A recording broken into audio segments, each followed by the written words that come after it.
Here we are, finally leaving the airport after receiving our moto from Bogota. We are heading to our hostel to organize our next step of our adventure. We approach an unmanned toll booth with no way to pay and have to just kind of blow right through it. Sorry.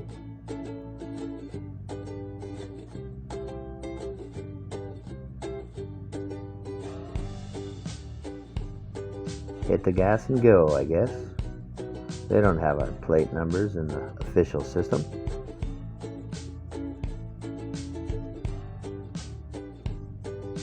So we check into our hostel, drop off most of our gear, and now we're heading toward the Panama Canal.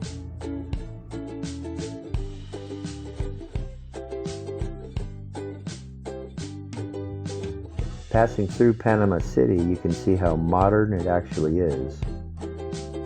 Beautiful and modern skyscrapers and a well-maintained road system demonstrate this.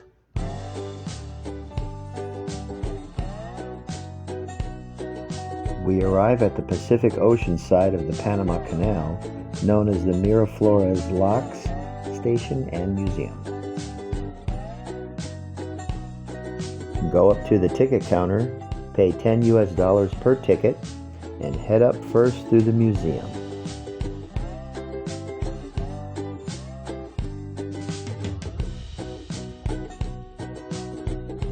There are different costs for residents and tourists alike. Before actually arriving at the physical Miraflores Lock, you are routed through a museum that gives you a brief history and overview of the construction of the canal. As you probably already know, the narrow width of Panama provides an ideal place for the engineering and construction of a canal to connect both the Atlantic to the Pacific Ocean. This shortcut saves over 8,000 nautical miles from ships sailing from San Francisco to New York City or back, instead of having to go all the way around the tip of South America. It also saves several thousand nautical miles from ships traveling between the United States, Europe, Africa, Asia, etc. And of course, distance equals time, time equals money. Construction of the canal was initially undertaken by France in 1881. They started work in 1882. However, because of malaria, insects, snakes, the jungle, heat, etc., they had over 20,000 fatalities trying to build the canal. So they finally gave up, essentially, and the U.S. acquired the canal from France. And the U.S. began working on the canal in 1904.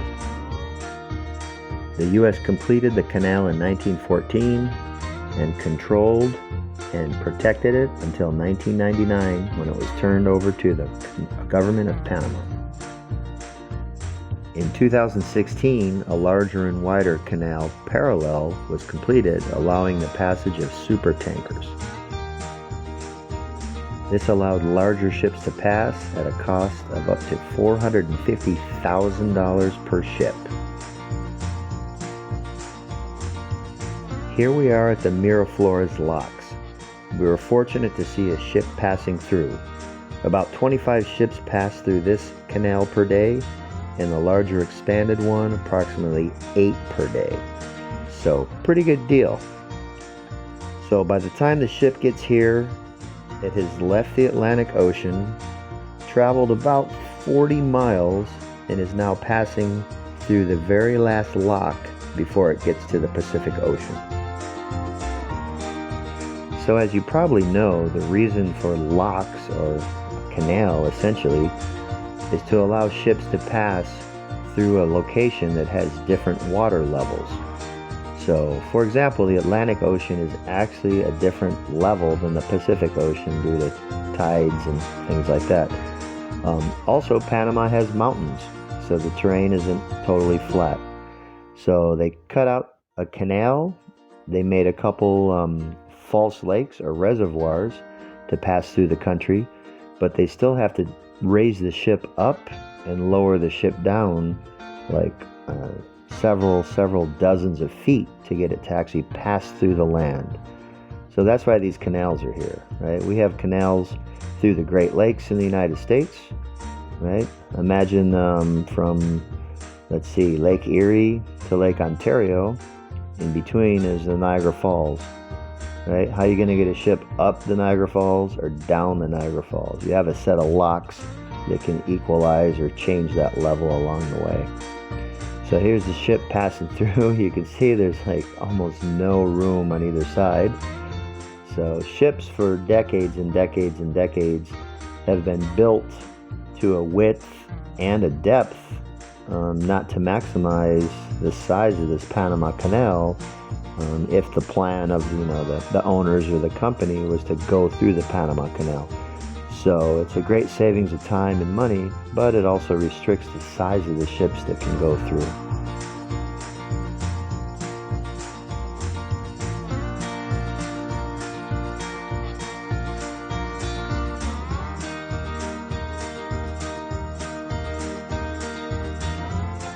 So basically what you're seeing here is the ship being towed through with some electric locomotives after the two water levels were equalized. It's quite an engineering feat that has been working for over 100 years. I highly recommend you to visit this canal or any other you have the chance. We hope you enjoyed this video, and please join us for the next one and let us know how we can make it better for you.